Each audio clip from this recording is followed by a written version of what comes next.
Mr. Chairman, a unanimous consent request. Recognized. I ask unanimous consent to enter into the record the Supreme Court's opinion in Murphy versus Missouri, especially footnote 4, which states that the factual findings about alleged government censorship on social media, quote, Point of appear order. to be Doesn't the clearly document erroneous. just go in? Without objection. The gentlewoman from Washington is now recognized for 5 minutes. Thank you, Mr. Chairman.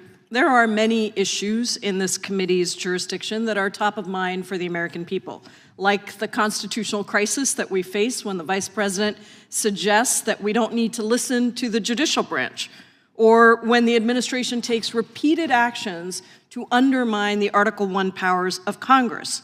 Or how about if we use this hearing to take on the giant profiteering corporations that use monopolistic practices to raise prices and drive out competition?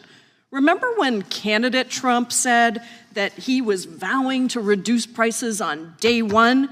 Well, here we are, almost 1 month into the Trump presidency, and not only have Republicans done absolutely nothing to lower prices, but their policies are actually driving up prices, as today's financial data showed.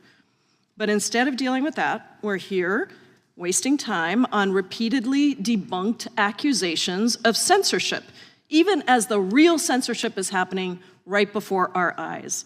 Donald Trump's assault on free speech rights through a series of executive orders that dictate terms of allowable expression and identities, demand political loyalty from all civil servants, and punish anyone who dissents.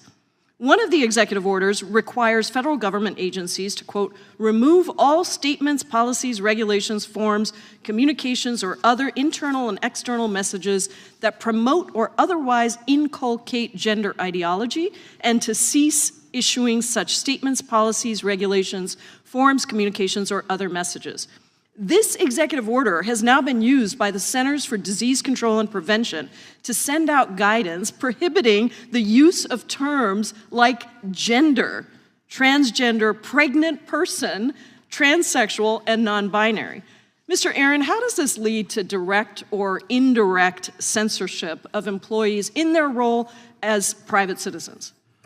Well, I think it's very concerning, Congresswoman, the idea that in order to receive government funding to do scientific research, to provide health care, to provide community services, that you have to read from an approved list of words, or if you use one of the words that's on the banned list, you could lose your entire funding. You could have to fire your staff. You could have to get rid of essential programs simply to push, speaking of ideology, an ideological agenda. I think that's very, very worrisome and so unnecessarily cruel on top of it.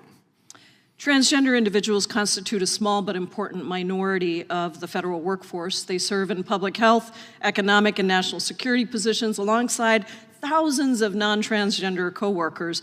What impact, Mr. Aaron, does censorship of transgender employees have on the broader federal workforce and its ability to serve the American people? Well, it forces government employees to essentially go into hiding, to have to hide who they are and what their identity is, to feel that they're being watched by their colleagues, to essentially ask their colleagues to erase their existence, whether that's from government websites or from the ability to simply meet with other people in the government who may share their identity.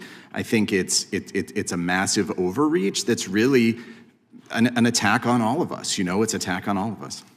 Another executive order directs the termination of all diversity, equity, and inclusion programs in the federal government.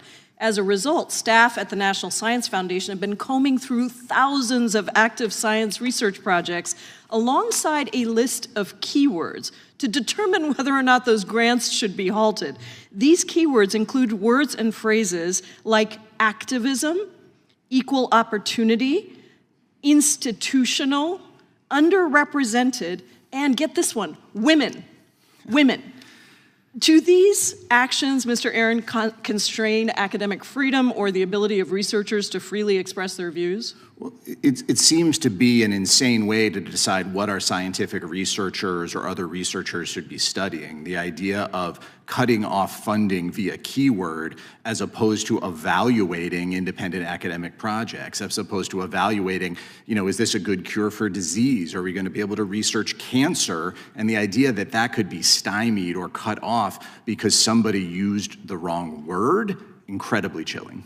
The NSF funds about 25% of basic academic research in the United States, including critical research on medical devices, quantum physics, and artificial intelligence. What effect does mass censorship of NSF-funded research have on our ability as a country to advance scientific and technological development?